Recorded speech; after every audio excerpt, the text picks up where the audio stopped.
Vamos conversar então agora sobre a parte gráfica da curva de Van der Waals, né? Como que ele se comportaria num gráfico de isotermas, né? Bom, primeiramente vamos então pegar o modelo de Van der Waals, né? Então a gente vai ter o modelo, né, de Van der Waals. O modelo de Van der Waals ele nos dá uma equação, né, que a gente já definiu essa equação, que é a equação, nós podemos escrever da seguinte maneira: P mais AN elevado ao quadrado, dividido por V quadrado, tá certo? Que multiplica V menos NB, que é igual a NRT. Então, nós temos aqui a equação de Van der Waals.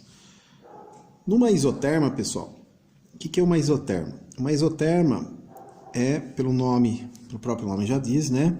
Nós vamos traçar um gráfico quando T é constante, tá certo? Então, a gente vai ter T constante. Então, para fazer esse tipo de gráfico, nós podemos fazer um gráfico do tipo PV, né? Então, nós podemos traçar aqui uma curva, né, do tipo PV. E essa curva do tipo PV, a gente pode determinar em uma dada temperatura. Então, vamos pegar uma temperatura qualquer para qualquer gás, tá certo? Onde nós temos, então, a isoterma. Aplicando a equaçãozinha aqui de Van der Waals, nós vamos ter algo mais ou menos dessa natureza, a uma determinada temperatura, que eu vou chamar de T1, tá certo? À medida que nós diminuímos a temperatura, um fenômeno interessante começa a acontecer no gráfico de Van der Waals, né, que nós começamos a ver o aparecimento de algumas anomalias, né, como essa aqui. Até que, a uma dada temperatura, a gente vai ter um perfil mais ou menos parecido com esse, tá certo? Então, aqui são diferentes temperaturas, T2, T3 e T4, tá certo? Lembrando que a temperatura 1 é maior que a T2, que a T3 e a T4. Então, nós estamos diminuindo a temperatura, tá certo? E essa diminuição de temperatura faz com que algo aconteça aqui nessa região do gráfico de Van der Waals. A pergunta é, por que essa anomalia acontece?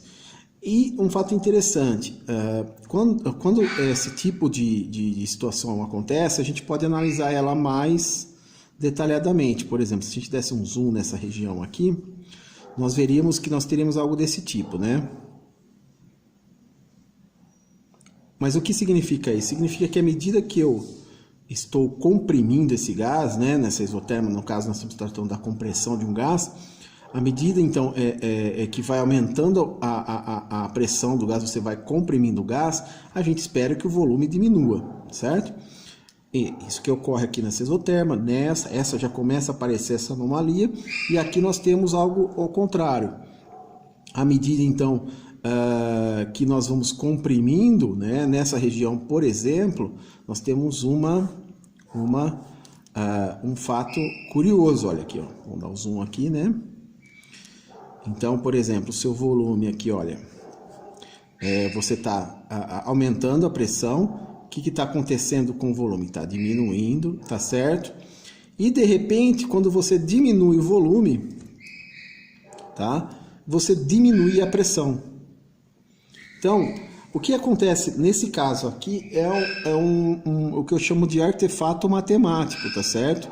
Onde nós temos um artefato da equação de Van der Waals a baixa temperatura. Então, uma isoterma, quando a gente plota uma isoterma a baixa temperatura, esse tipo de anomalia começa a aparecer. Então, nessa região onde eu falei para vocês, né, que apresenta esse probleminha aqui, né, com a interpretação aqui da equação de Van der Waals. Na verdade, nós fizemos era plotar só, né, P por V. Então, essa anomalia começa a aparecer em baixas temperaturas. Bom, mas por que isso acontece? Bom, a explicação é bem simples, tá? Acontece que, se vamos pegar um sistema real mesmo, onde a gente tem um sistema real, tá?